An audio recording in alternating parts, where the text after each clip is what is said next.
ನನ್ನ ಪ್ರೀತಿಯ ದ್ವಿತೀಯ PUC ವಿದ್ಯಾರ್ಥಿಗಳೇ, ಎಲ್ಲರಿಗೂ ಕೂಡ ಮತ್ತೊಮ್ಮೆ ನನ್ನ ಯೂಟ್ಯೂಬ್ ಚಾನಲ್ಗೆ ಸ್ವಾಗತ. ಸ್ಪೆಷಲಾಗಿ ಈ ವಿಡಿಯೋ ನಮ್ಮ ಕಾಮರ್ಸ್ ಹಾಗೂ ಆರ್ಟ್ಸ್ ವಿದ್ಯಾರ್ಥಿಗಳಿಗಾಗಿರುತ್ತೆ. ಯಾಕಂದರೆ ನಾಳೆ ಅವ್ರಿಗೆಲ್ಲರಿಗೂ ಕೂಡ, ನಾಳೆ ಅಂದರೆ ಮಂಗಳವಾರದ ದಿನ 10/3/2026. All the best my dear children. ನೀವು ಖುಷಿಯಾಗಿ ಗೆದ್ದು ಬರ್ತೀರಾ ಎಕ್ಸಾಮಲ್ಲಿಂದ, ಇದು ನನ್ನ ಪ್ರಾಮಿಸು.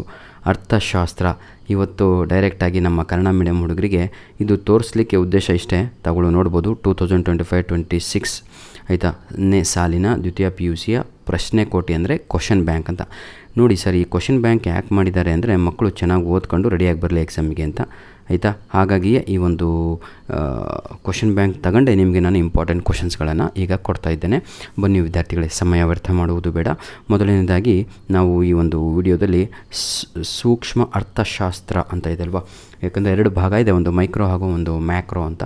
ಈಗ ಮೊದಲನೇದಾಗಿ ನಾವು ಮೈಕ್ರೋ ಬಗ್ಗೆ ನೋಡೋಣ. ಮೈಕ್ರೋ ಅಂದರೆ ಸೂಕ್ಷ್ಮ ಅರ್ಥಶಾಸ್ತ್ರದಲ್ಲಿ ನಿಮಗೆ 6 ಮಾರ್ಕ್ಸ್ಗೆ ಇರುವಂಥ ಪ್ರಶ್ನೆಗಳು ಯಾವುದು ಅಂತ ತಿಳ್ಕೊಂಬಿಟ್ರೆ ಖುಷಿಯಾಗಿ ನಾವುಗಳು ಇರ್ಬೋದು. ಹಾಗಿದ್ರೆ ಇಲ್ಲಿ ಇರುವಂಥದ್ದು ನಿಮಗೆ ಏನಂತೀರ ಫಸ್ಟ್ ಪಿಕ್ ಮಾಡಬೇಕಾಗಿರುವಂಥದ್ದು ಏನಂತೀರ 4 ಮಾರ್ಕ್ ಕ್ವಶನ್ಸು.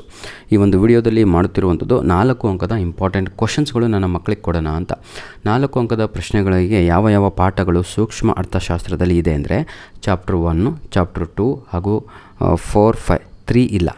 ಚಾಪ್ಟರ್ 3ನಲ್ಲಿ ನಿಮಗೆ 4 ಮಾರ್ಕ್ ಕ್ವಶನ್ಸ್ ಇಲ್ಲ ಮಕ್ಕಳ, ಆಯಿತಾ. ನಿಮಗಿರುವಂಥದ್ದು ಚಾಪ್ಟರ್ 1, 2, 4, 5 ಇದನ್ನು ಟಿಕ್ ಹಾಕಿ. ಹಾಗಿದ್ದರೆ ಚಾಪ್ಟರ್ 4 ಕ್ವಶನ್ ನಂಬರ್ ಏನಂತೀರ ಸೋಗುಳಿ ಮಾರ್ಕ್ಸ್ 4ಕ್ಕೆ ಯಾವ ಪಾಠಗಳನ್ನು ಓದಬೇಕು, ಈ 4, ಆಯಿತಾ. 3ಯನ್ನು ಓದೋ ಅವಶ್ಯಕತೆ ಇಲ್ಲ. ನೆಕ್ಸ್ಟ್ ಬನ್ನಿ, ಈಗ ಚಾಪ್ಟರ್ 1ನಲ್ಲಿ 4 ಅಂಕದ ಪ್ರಶ್ನೆಗಳು, ಅದು ಕೂಡ ಈ ಒಂದು ಪ್ರಶ್ನೆ ಕೋಟಿನಲ್ಲಿ ಕೊಟ್ಟಿದ್ದಾರೆ, ನೋಡ್ಬೋದು ಅವುಗಳು. ನೋಡಿ ಸರ್, ಈಗ ಎಲ್ಲರಿಗೂ ಕೂಡ ಕಾಣ್ತಾ ಇದೆ ಅಂದ್ಕೊಂಡಿದ್ದೀನಿ, ಕ್ಲಿಯರ್ ಆಗಿದೆ ನೋಡಿ. ಈ ಕೆಳಗಿನ ಪ್ರಶ್ನೆಗಳಿಗೆ ಸುಮಾರು 12 ವಾಕ್ಯಗಳಲ್ಲಿ ಉತ್ತರಿಸಿ, ಪ್ರತಿಯೊಂದು ಪ್ರಶ್ನೆಗೆ 4 ಅಂಕಗಳು ಅಂತ ಕ್ಲಿಯರಾಗಿ ಕೊಟ್ಟಿದ್ದಾರೆ. ಹಾಗಿದ್ದರೆ ಇಷ್ಟು ಹಾಕೊಂಡು ಕ್ವಶನ್ಸ್ ಇದ್ದಾವೆ, 5 ಕ್ವಶನ್ಸ್ ಇದ್ದಾವೆ. ನಾನು ನಿಮಗೆ ಟೆನ್ಷನ್ ಕೊಡಲ್ಲ ಸರ್, 5 ಕ್ವಶನ್ಸ್ ಓದಿ ಅಂತ. 2 ಕ್ವಶನ್ಸನ್ನು ಕೊಡ್ತೀನಿ. 95% ಚಾನ್ಸಸ್ ಇದೆ ಇವು ನಿಮ್ಮ ಆ್ಯನ್ಯುವಲ್ ಎಕ್ಸಾಮಿಗೆ ಬರುವಂಥದ್ದು. 100% ಬರುತ್ತೆ ಅನ್ನಲಿಕ್ಕೆ ನಾನೇ ಈ ಸಬ್ಜೆಕ್ಟ್ ಮಾಡ್ತಿದ್ರೆ ಇಂಗ್ಲೀಷಲ್ಲಿ ಹೇಗೆ ಕೂಗಿ ಹೇಳಿದ್ನೋ, ಇಲ್ಲಿ ಓದಲೇಬೇಡ್ರಲ್ಲಿ ಇದೇ ಓದ್ರೋ ಅಂತ ಅಷ್ಟು ಕಾನ್ಫಿಡೆನ್ಸಲ್ಲಿ ಹೇಳ್ತಿದ್ದೆ ಮಕ್ಕಳೇ.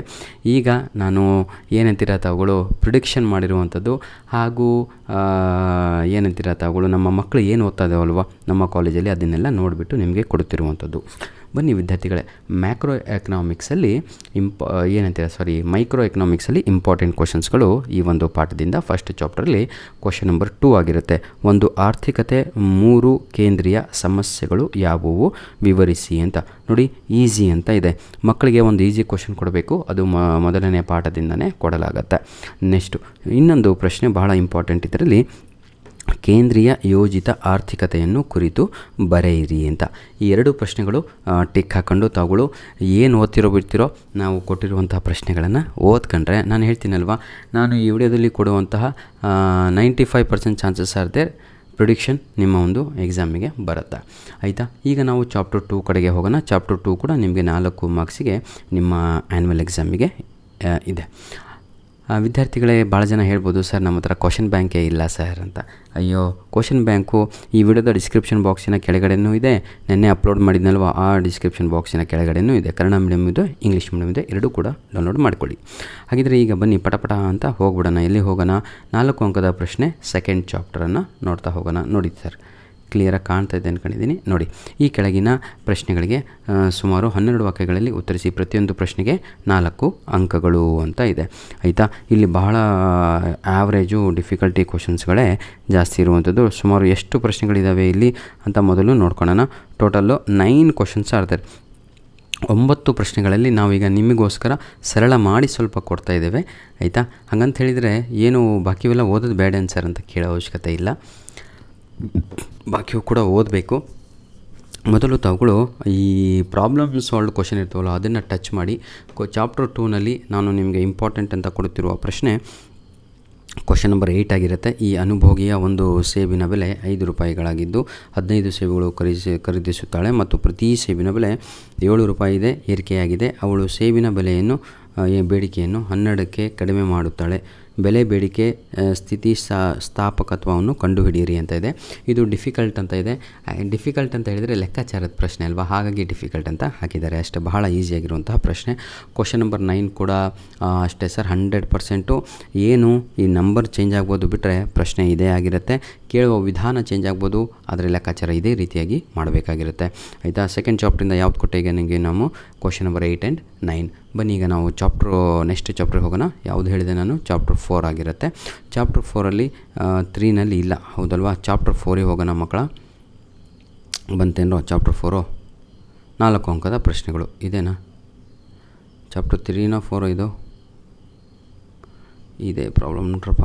ಅದಕ್ಕೆ ನಾನು ಬೋರ್ಡ್ ಮೇಲೆ ಮಾಡೋದು. ಏನು ಕನ್ನಡ ಮೀಡಿಯಂ ಮಕ್ಕಳಿಗೆ ತೊಂದರೆ ಆಗ್ತಾಯಿದೆಯಲ್ಲ ಅಂದ್ಬಿಟ್ಟು 3 ಇದು 4th ಚಾಪ್ಟ್ರಿಗೆ ಹೋಗೋಣ. 4th ಚಾಪ್ಟರ್ ಮಾಡಿ ಚಿಲ್ಡ್ರನ್ ಬಂತು.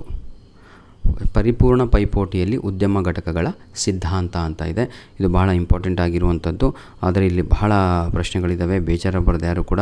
ನೋಡಿ ಸರ್, ಎಕ್ಸಾಮ್ ಬರೀತಾ ಇರುವಂಥದ್ದು, ಹಾಗಾಗಿ ಓದಲೇಬೇಕು ಕೂತ್ಕೊಂಡು. ಚಾಪ್ಟರ್ 4ಅಲ್ಲಿ ಈಗ ನಾವು ಇಂಪಾರ್ಟೆಂಟ್ ಅಂದುಕೊಂಡಿರುವಂಥ ಪ್ರಶ್ನೆಗಳು ಪರಿಪೂರ್ಣ ಪೈಪೋಟಿ ಮಾರುಕಟ್ಟೆಯ ಲಕ್ಷಣಗಳನ್ನು ವಿವರಿಸಿ ಅಂತ 4 ಅಂಕದ ಒಂದು ಪ್ರಶ್ನೆ ಆಗಿರುತ್ತೆ. ಇನ್ನೊಂದು ಪ್ರಶ್ನೆ ನಾನು ಹೇಳಿದ್ನಲ್ವ, ಪ್ರಾಬ್ಲಮ್ ಓರಿಯೆಂಟೆಡ್ಡು ಯಾವುದು ಇದೆ ಕಾಣ್ತಾ ಇದೆ. ಕ್ವಶನ್ ನಂಬರ್ 3 ಡಿಫಿಕಲ್ಟ್ ಅಂತ ಇದೆ. ಆದರೆ ಇದರಷ್ಟು ಈಸಿ ಯಾವುದೂ ಅಲ್ಲ ಸರ್, ನಿಮಗೆಲ್ಲರಿಗೂ ಕೂಡ ಗೊತ್ತಿರುವಂಥದ್ದು. ಈಗಲೂ ಗೊತ್ತಿಲ್ಲ ಅಂದರೆ ಕೂತ್ಕೊಂಡು ಬರೀ ಗೈಡು ಏನೋ ನಿಮ್ಮ ಟೆಕ್ಸ್ಟ್ ಬುಕ್ ಇದ್ದರೂ ಹೇಗೆ ಬಂತು ಅಂತ ಲೆಕ್ಕಾಚಾರ ಮಾಡಿಬಿಟ್ರೆ ಎಕ್ಸಾಮಲ್ಲಿ 100% ಇದಕ್ಕೆ ಮಾರ್ಕ್ಸ್ ಕಳೆಯುವ ಚಾನ್ಸೇ ಇಲ್ಲ ಸರ್. ಪ್ರಶ್ನೆಗಳು ಬಂದಾಗ ಪ್ರಾಬ್ಲಮ್ಮು ಇಲ್ಲಿ ಮಾರ್ಕ್ಸು ಕಡಿಮೆ ಕೊಡ್ತಾರೆ ಅನ್ನೋದು ಒಂದು ಲೆಕ್ಕಾಚಾರನೇ ಇರಲ್ಲ, ಔಟ್ ಆಫ್ ಔಟ್ ಕೊಳ್ಳೇಬೇಕಾಗತ್ತೆ. ನೆಕ್ಸ್ಟು ಇನ್ನೊಂದು ಮುಖ್ಯವಾದ ಪ್ರಶ್ನೆಯಲ್ಲಿ ಇಂಪಾರ್ಟೆಂಟ್ ಕ್ವಶನ್ಸು 4 ಮಾರ್ಕ್ಸಿಂದ ನಾವು ಹೇಳೋದಾದರೆ ಅಲ್ಲಿ ಕ್ವಶನ್ ನಂಬರ್ 4 ಕೂಡ ಆಗಿರುತ್ತೆ. ಕ್ವಶನ್ ನಂಬರ್ 4 ತಗೊಳ್ಳು ನೋಡ್ಬೋದು. ಸ್ಥಗಿತತೆಯ ಬಿಂದು, ಮುಚ್ಚುವ ಬಿಂದು, ಸಾಮಾನ್ಯ ಲಾಭ ಮತ್ತು ಸಮಸ್ಥಿತಿ ಬಿಂದುಗಳನ್ನು ಕುರಿತು ಬರೆಯಿರಿ ಅಂತ ಇದೆ. ಆಯಿತಾ. ಇನ್ನೊಂದು ಯಾವುದು, ಇನ್ನೊಂದು ನಿಮಗೆ ಕ್ವಶನ್ ನಂಬರ್ 6 ಕೂಡ ಬಹಳ ಇಂಪಾರ್ಟೆಂಟ್ ಆಗಿದೆ. ಅದು ಕೂಡ ಪ್ರಾಬ್ಲಮ್ ಓರಿಯೆಂಟೆಡೇ. ಆಯಿತಾ. ಯಾವುದೋ ಒಂದು ಘಟಕವು ಪ್ರತಿ ಚೆಂಡಿನ ಮಾರುಕಟ್ಟೆ ಬೆಲೆ 10 ರೂಪಾಯಿ. ಈಸಿ ಸರ್, ನಾನು ಹೇಳ್ತೀನಲ್ವ, ಈಸಿ ಪೀಸಿ ಅಂತಿರಲ್ವ, ಹಾಗೆ ನೀವು ಚಾಪ್ಟರ್ 5 ಈ 4 ಪಟಗಳಲ್ಲಿ ಅತಿ ಮುಖ್ಯವಾಗಿ ಅತಿ ಇಂಪಾರ್ಟೆಂಟ್ ಚಾಪ್ಟರ್ ಅಂದರೆ ಅದು ಚಾಪ್ಟರ್ 5 ಆಗಿರುತ್ತೆ. ಆಯಿತಾ. ನಾವೀಗ ಡಿಸ್ಕಸ್ ಮಾಡ್ತಾ ಇರೋದು 4 ಮಾರ್ಕ್ಸ್ ಇಂಪಾರ್ಟೆಂಟ್ ಕ್ವಶನ್ಸು ಸರ್. ಮಾರುಕಟ್ಟೆ ಸಮತೋಲನ ಅಂತ ಇದೆ. ವಿದ್ಯಾರ್ಥಿಗಳಿಗೆ ಇಂಗ್ಲೀಷ್ ಮೀಡಿಯಂ ಬೋರ್ಡ್ ಮೇಲೆ ಬರೆದಾಗ ಯಾಕೋ ಒಂಥರ ಮುಜುಗರ ಆಗ್ತಾಯಿತ್ತೇನೋ ಅನಿಸ್ತು, ಹಾಗಾಗಿ ಈ ರೀತಿಯಾಗಿ ವಿಡಿಯೋ ಮಾಡ್ತಾ ಇದ್ದೇನೆ. ಚಾಪ್ಟರ್ 5 ನಾನು ಹೇಳ್ತೀನಲ್ವ, ಇದು ಫಿಕ್ಸು ಅನ್ನೋ ಲೆವೆಲಿಗೆ ತಾವುಗಳು ರೆಡಿಯಾಗಿ ಎಕ್ಸಾಮಿಗೆ ಹೋಗಬೇಕು. ಯಾಕೆಂದರೆ ಪೂರ್ತಿ ಥಿಯರಿ ಬೇಸ್ಡೇ ಇಲ್ಲಿ ಬಹಳ ಇರುವಂಥದ್ದು ಚಾಪ್ಟರ್ 5ನಲ್ಲಿ ಕ್ವಶನ್ಸ್ಗಳು. 4 ಅಂಕದ ಪ್ರಶ್ನೆ ಚಾಪ್ಟರ್ 5ನಲ್ಲಿ ನೋಡೋದಾದರೆ ಮೊದಲನೇದಾಗಿ ಕ್ವಶನ್ ನಂಬರ್ 3 ಆಗಿರುತ್ತೆ. ಬೇಡಿಕೆ ಮತ್ತು ಪೂರೈಕೆ ಏಕಕಾಲಿಕ ಪಲ್ಲಟಗಳಿಂದ ಸಮತೋಲನ ಮೇಲಿನ ಪರಿಣಾಮವನ್ನು ತೋರಿಸಿ ಕೋಷ್ಟಕವನ್ನು ಬರೆಯಿರಿ ಅಂತ ಇದೆ. ಇದು ಕೂಡ ಬಹಳ ಇಂಪಾರ್ಟೆಂಟ್ ಆಗಿರುವಂಥ ಒಂದು ಪ್ರಶ್ನೆ. ಇದನ್ನು ತಾವುಗಳು ಬರೆದು, ಯಾಕಂದರೆ ಮೋಸ್ಟ್ ರಿಪೀಟೆಡ್ ಕ್ವಶನ್ಸ್ ಅಂತ ಕರಿತೀವಿ. ಪದೇ ಆಯಿತಾ, ರಿಪೀಟೆಡ್ಲಿ ಆಸ್ಕ್ಡ್ ಆಯಿತಾ, ಇಂತಹ ಪ್ರಶ್ನೆಗಳು ರೆಡಿಯಾಗಿ. ಇನ್ನೊಂದು ಪ್ರಶ್ನೆ ಬೆಲೆ ಮಿತಿ ಎಂದರೇನು ಅಂತ ಇದೆ. ರೇಖಾಚಿತ್ರದೊಂದಿಗೆ ವಿವರಿಸಿ. ರೇಖಾಚಿತ್ರ ಅಂದರೆ ತಗೊಳ್ಳೊಂದು ಡಯಾಗ್ರಾಮನ್ನು ಹಾಕಿಬಿಟ್ಟು ವಿವರಣೆಯನ್ನು ಕೊಡಬೇಕಾಗಿರುತ್ತೆ. ಇದು ಕೂಡ ಅಷ್ಟೇ ಮಕ್ಕಳೇ, ಬಹಳ ಸಲ ಬಂದಿರುವಂತಹ ಪ್ರಶ್ನೆ ಎಲ್ಲ ಎಕ್ಸಾಮ್ಗಳಲ್ಲಿಯೂ. ಆಯಿತಾ. ಇದನ್ನು ತಾವುಗಳು ಮರಿಬಾರ್ದು.